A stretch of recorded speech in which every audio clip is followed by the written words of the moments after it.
Hi everyone, it's Anna McLoughlin here with Dr. Alison Goodwin and Dr. Matt Shelton, and we are going to be discussing the presentation to the Royal Commission of Inquiry by Associate Professor Helen Petousis-Harris from the University of Auckland, who runs the Global Vaccine Data Network.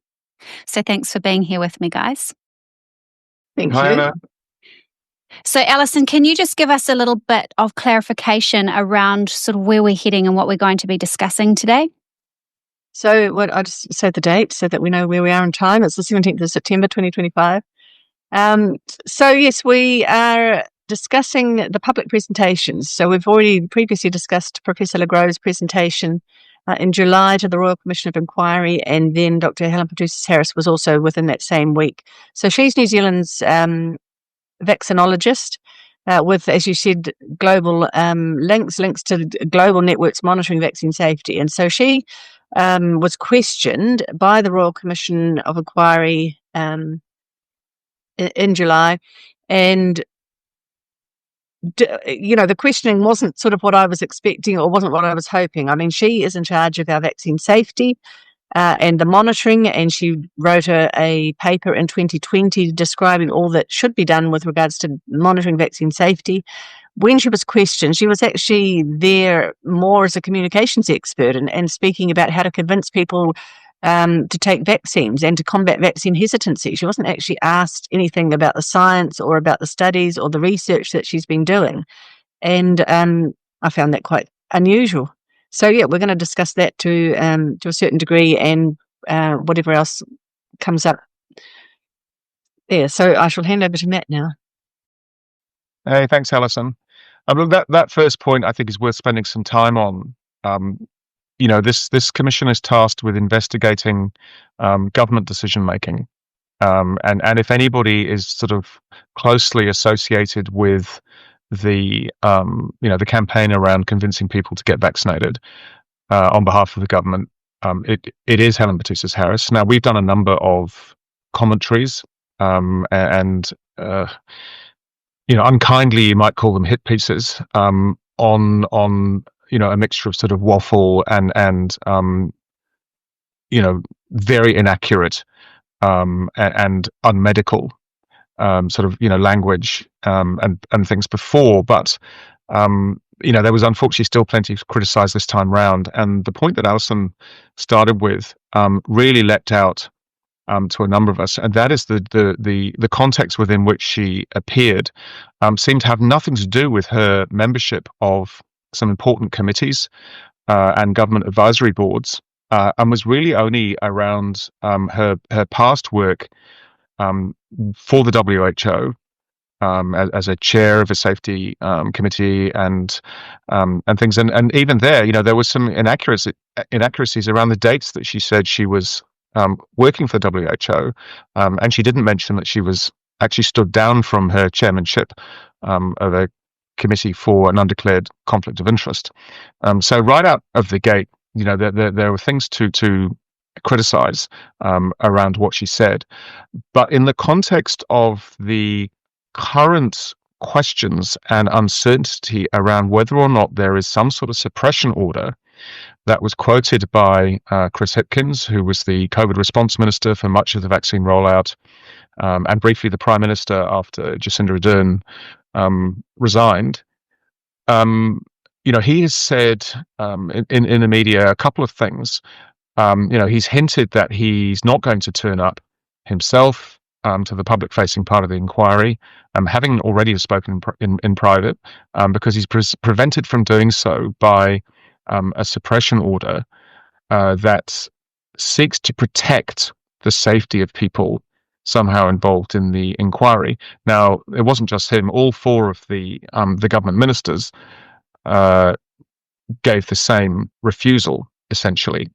And so the entire public-facing section that was due to happen, where government officials, decision makers, could come in and explain to the public, justify their decisions, that was cancelled because these four weren't going to show up. Now, a number of people have tried to get some clarity, including us, around whether, in fact, there is some sort of gag order or limitation on what people can say. Kirsten Murfitt sent an OIA to the Department of Prime Minister and Cabinet and the Ministry of Health, and that was sort of obfuscated to an extent. So nothing clear. But in retrospect, looking at the whole framing of the questioning to her and the things that she spent most of her time talking about, which was really only about the messaging and how effective it was, and the kind of overall conclusion that the nuts and bolts of vaccine safety didn't need to be looked at. Only the effectiveness of the marketing campaign, that her experience and background with the vaccine advisory committees of the WHO and their offshoot, the Global Alliance on Vaccine and Immunizations, which is the sort of the industry arm, if you like, of the WHO, and her involvement in the Global Vaccine Database Network, which has supposedly been closely monitoring vaccine safety by taking our private data and looking at it offshore, but not to the gaze of the New Zealand public. All of this very clearly kind of pigeonholed her as not fronting up for the government, or being asked questions around the government decisions that she would have somehow influenced. Now, we've talked in the past about her comments that there wasn't enough evidence, she felt, to justify getting a second booster. She did an interview with Sean Plunkett on the platform. In fact, she's done several that we've critiqued. So, she wasn't certain that there was good evidence to suggest the second booster at that stage. And of course, there've been ongoing 6-monthly boosters marketed for people. If it's been more than 6 months since you last had COVID or a booster, you may be eligible for another free booster, etc. She also said that she was confused around the messaging from the Ministry of Health around whether the risk-benefit ratio stacked up for her teenage boys. And yet she's well known for coining the phrase vanishingly rare to describe her take on the complications of the vaccines. And in fact, she said she thought only 10 people had experienced serious adverse effects in New Zealand when she was asked directly by Sean Plunkett, how many people, Helen, have had serious side effects? And she said maybe 10. Now, this was in the context of already 69,000 reports in total having been made to MedSafe. 23,000 were serious or classified as serious. Over 1,000 people have been paid out by ACC. We're now at 7 deaths where ACC have paid death benefits for people who've died post-vaccination. So, we're on a different planet, it seems, from her perception of the scale of harm. But none of that was explored in her time with the commissioners. And yet, us especially, and I'm sure many other people, were waiting to hear what the best known spokesperson, cheerleader for the vaccine, was able to say in response to the Commission's own recognition that it needed to look at causation. It's accepted that there have been vaccine harms, and it said that its job is to look at causation. There they had a golden opportunity, the horse's mouth, if you like, and it wasn't taken.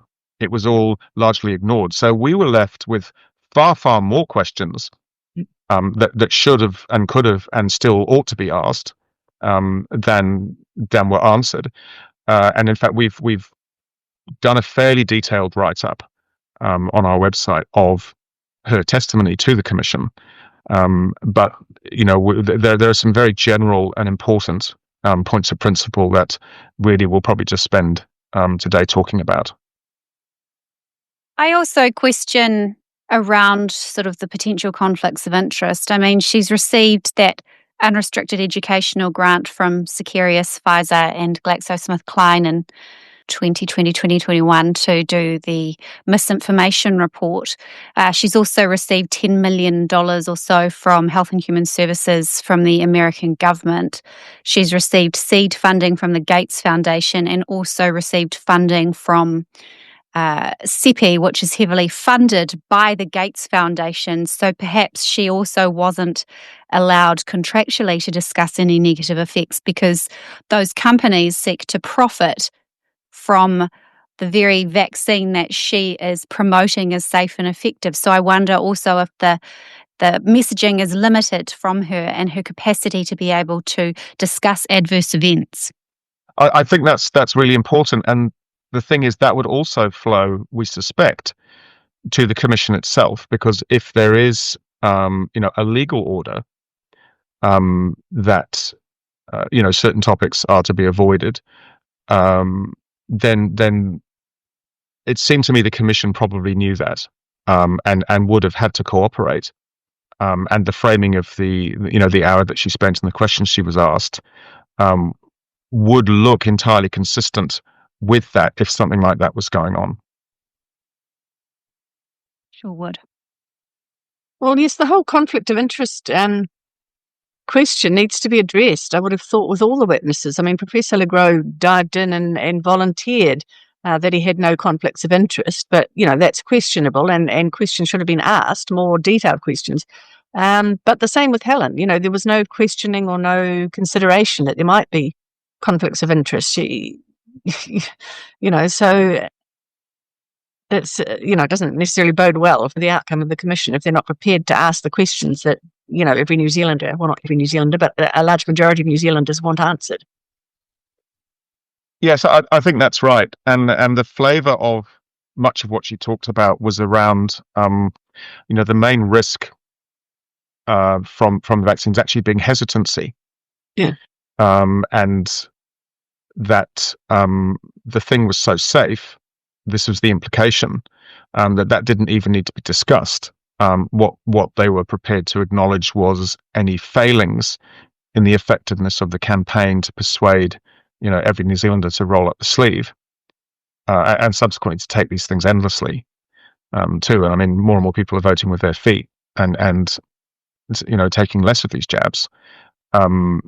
So, in some ways, their campaign, was successful initially, of course. But she said a number of other things that are in line with this sort of, imperative to vaccinate, the world, really. And one of them was that she would be supportive of a degree of censorship and suppression of, misinformation, or anybody who disagreed, because, clearly the evidence for the effectiveness of the vaccine campaign was so strong that they didn't even need to go there. And a number of other people who were invited to give their public submissions actually endorsed the same thing, including, very worryingly, some doctors who thought that it could be a good idea in the future, sort of depending. So, we've listed, I think, about 20 or 30 questions that are still, the New Zealand public deserve to have answers to on our website. But she did not go into any of the endless problems and contradictions and conflations that we've all been subjected to, particularly around the legal mechanisms of the rollout itself. What provisional consent actually meant and what it didn't mean. It didn't mean there needed to be any safety data. You didn't need to actually have informed consent under the law. It was envisaged to be used in a catastrophic emergency and only in a small number of people too, rather than the whole country. So the entire history of how this thing was justified is very, very important as a light into the way the government made its decisions, who it was listening to, who it refused to listen to or ignored. that's very important as well. And Helen could have answered a lot of those questions because she would have been present, around that early sort of planning and decision making. So we only hope that in her private meetings and in whatever written statement that she sent in, the Commission, has those answers if they're interested in finding out. Yes, just to pick up on your point about causality, Matt, because that's been a big thing I'm interested in, is the pharmacovigilance and assessing when somebody writes a report, what happens to it, how do they determine it? And she did say, and I'll read it. It says, and we have a big challenge in communicating causality and also the process. And people, one of the critical communication components is to explain, this is what's happened and this is what we're doing about it, and we'll keep you informed as we progress, which is vital to maintain trust. Well, that's exactly what people are saying hasn't happened. People that have reported an adverse event have been left in a void of nothingness with no communication. They're having to follow up. Nobody's telling them what's going on. Nobody's telling them how it was determined. There's nothing written. There's no written process of causality assessment. So, all her numbers and her reports, how do we know what to make of them without knowing what's gone on in the background to determine, are they related, are they not related? All these adverse events of special interest that she's monitoring. Are they... I don't know how you can count them unless you've done a causality assessment to put them in the yes, they're related basket or no, they're not related basket. So, there's a huge number of questions about that again, I'd sort of envisage the Commission might ask and get to the bottom of. I felt she did actually downplay harms and safety signals. I mean, she said something, look, a signal is just a signal. It doesn't imply causality. And when you look at some of them, they drop away or something. And yet she did. She was given a lot of money to run a study that was released by the GVDN, which is essentially an industry monitoring body that supposedly is keeping us all safe, and our private health data, which we're not even allowed to see, is sort of siphoned off overseas. But this study, although it was criticised for probably putting a gloss on things and not releasing its data to the public, did actually show some significant safety signals. Now, we say they don't in any way reflect the true scale of what's happening, but they did show some important safety signals, and that seems to have sort of got lost. And again, there was a golden opportunity for her to be questioned about, what was the result of her being given the privilege of accessing the real-time vaccination data as it came in. And remember, she promised in 2020 in a very important paper that she wrote, that in fact we agreed with almost everything she said, called COVID-19 Vaccines a Primer, where she said, look, this vaccine's coming, there'll be no safe or very little safety data. It's been hurried out because there's a global crisis. So clearly, all countries have got to be ready with real-time proactive pharmacovigilance, able to spot any signals as they emerge. And she encouraged everybody to do it. She pointed out that these weren't expensive, that most countries had had these mechanisms. And of course they do. We have these thing called computers and databases, and at any moment in response to any of the questions or concerns we've raised, somebody could have just said, okay, well, we'll look at what's happening in the unvaccinated compared to what's happening in the vaccinated. Sudden deaths, cancer rates, myocarditis. And then, we can show you there's nothing to worry about. But rather than doing that, of course, they've been absolutely silent, refused to release anything. We still don't have stillbirth data. We still don't have cancer data from 2021, 2022 onwards. Essentially, you try and get it out of them under the Official Information Act, and it's just, well, go and complain to the Ombudsman, but we're not giving it to you. And they know there's a queue several years long of people complaining to the Ombudsman. So, there's a huge double standard, and of course, hypocrisy everywhere you look, and especially from her, I would say. But it seemed like she was in there to be a counter to what us and Voices for Freedom and Linda Wharton had told the Commission the day before, And remember, we've all had between us hours and hours in private where we've said very straight what's happening, how bad the harms are, and provided data and peer-reviewed studies. So, they can't pretend that they haven't heard a counter-argument to the sort of spin that Helen was putting on. But this is really what we want to do today, is just to put it out there in the public. What was heard by the commissioners, in contrast to what we're saying the reality is. Well, yes, I just wanted to pick up on the comment you made about the vaxxed versus unvaxxed study. I mean, that's what's needed. We need to know what are the rates. That's the most basic data. And it would be so easy to do. We're all in the Aotearoa immunisation register, whether we want to be or not, with our vaccination data there. So it would be very easy to pick 10,000, 100,000 unvaccinated Kiwis, match them up with 100,000 vaccinated ones. How many people have died in each group? How many people have had blood clots? How many people have had heart attacks? How many people have strokes? How many people are now off work? How many people are on autoimmune medications? Be very easy to do that study, and that's exactly the one study that they're avoiding.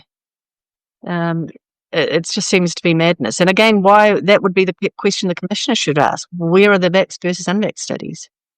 And one other comment I wanted to make was just about the study she did, the 99 million study with the adverse events of special interest. It's always intrigued me as to why they've got such a select small group of adverse events. Yep. They've got 13 conditions that they look at. And one in particular winds me up, and that's when they look at ADEM, which is acute disseminating encephalomyelitis. And why don't they just look at plain encephalitis, which would be much more common? So encephalitis, inflammation of the brain. The ADEM is, widespread acute inflammation of the brain and spinal cord. So that would be much less common, I would have thought, than just brain inflammation. But so if you're wanting to find out, well, is this vaccine damaging the brains of New Zealanders? And there are a number of reports of encephalitis. Why wouldn't you look at encephalitis? Why would you look at something much rarer than that? But yes, why limit yourself to 13? This, and again, during her discussion, she conflated this vaccine with all other vaccines and implied that they were the same, not acknowledging or recognizing that this is a completely different technology. It's not technically a vaccine, and we should be expecting anything. We should be looking out for anything to happen. We shouldn't be limiting ourselves to things that we think might happen. Every new medical event in a vaccinated New Zealander should be considered as potentially related until robust science has determined otherwise. Look, absolutely, Alison. And in fact, she did front another research project, though, where many, many side effects were reported, and that was the post-vaccine symptom check text message, where I think they undertook to sample up to 10% of people who'd had a recent vaccination. And I know you worked very hard to dig the information out because it was never made public. She said it would be, but eventually you managed to get hold of what people had actually written had happened to them. And it was hair-raising, I think, wasn't it? Well, I haven't got the full information, but yes, I did get a list of things that people had wrote in their free text boxes, not how often and not how frequently. Yes, and they did include all sorts of things, like heart attacks and strokes and neurological conditions, Bell's palsy, shingles. But what was also curious in the data that I got from, doing OIAs about post-vaccine symptom check was that in, I think it was 2022, on the day 42 survey, and I have to check to be certain, but they did actually ask specifically, did you have any of these, and there were about 15 medical conditions that were similar to what was on the slide 16, that was during 2020 when the vaccines were being developed. They did actually ask New Zealanders, did you get any of these conditions? But curiously, when the report came out, that wasn't mentioned at all. They didn't mention the day 42 survey, and they certainly didn't mention how many people had ticked heart attacks, strokes, or anything like that. I think if the thing is if it's so safe and so effective, transparency is not difficult. It's not difficult to reassure the population that they are taking something that is 100% safe, as the Medical Council seems to consider it. So why not? Just do it. I mean, it'll back you guys up and prove us wrong. Well, we know why they're not doing it, and that is because the truth is completely opposite to what people are saying. And I'm just angry. I'm angry about a lot, of course. What's not to be angry about? What's being done to the country and or the world's vaccinated population, actually. But the kind of the mixed messaging and sticking to messages that have long since been discredited. Still, when you front up, technically you're not under oath, but it is a crime to knowingly mislead a Royal Commission on things like transmission. To still say, well, the initial trial did show that it was 95% effective, and not say that was based on actually a very small number of COVID cases in the two large groups. To not say that actually the real world chance in that study of your jab protecting you from COVID was 0.84%. That's how those raw numbers actually panned out. So they were just using drug companies' spin and sort of deceptive marketing to beat up this idea that in most people's minds, when we've talked about this before, when you hear 95%, you think, oh well, that's nearly 100%. That's 100%. That's there's no doubt. There's no doubt that I will get protection if I take this thing. She still referred to being really, really good, against severe disease. But again, it's 3 or 4 years now since it first became clear that they were just deliberately misdefining who was vaccinated and unvaccinated to favor the vaccinated group. The moment that the jab goes in your arm, you should be considered a vaccinated person. But in fact, they would wait for 2 weeks after the second jab until they would put somebody in the vaccinated group. So if you got your COVID or you got an early side effect in those trials, you'd be put down as an unvaccinated person. So so many of those studies that they're still clearly hanging their hats on and promoting, are not reliable, to put it kindly. And yet here we are 5 years later, still the same song being sung, despite daily proof of actually, that there is a cancer epidemic. There are pathways where, the jab may be involved. All-cause mortality is going up. There's still an endless parade that's spoken about in the papers and the media. Nobody's trying to hide sudden deaths in young people, in sports people. There's almost a sort of a glee somehow. If it bleeds, it still leads in the papers, but none of these journalists are sort of stopping to think, I wonder if I should tie together all of these stories that I'm suddenly having to write about terrible things happening. Yeah. They're paid not to, or their organisations are funded not to. Yeah, that's probably very true. So there was plenty more besides. There was lots of misrepresentation. Well, yes, another one was the messenger RNA, sort of suggesting it was fragile, disintegrated quickly, and the spike protein went away quickly. Again, the commissioners, we've given them plenty of evidence that's not the case. They could have asked a bit more about it and discovered, well, it's not actually, natural messenger RNA. Yes, it does disintegrate quickly, but this is not natural messenger RNA. It's been tampered with, modified, it's synthetic. It's got a different nucleotide in there to make it persist and to make it last longer, and the spike protein persists. And but again, none of those were questioned. We just seemed to be taken for the truth.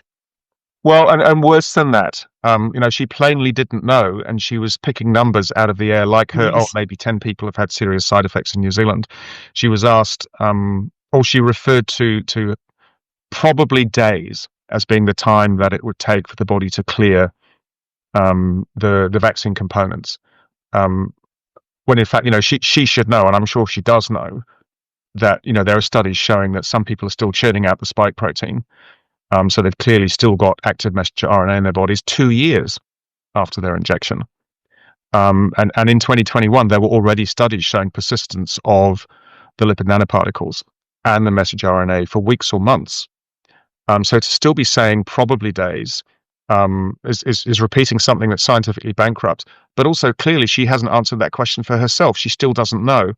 And this is another theme of a so-called expert person that we hear a lot, which is handing over responsibilities to know this stuff to other people.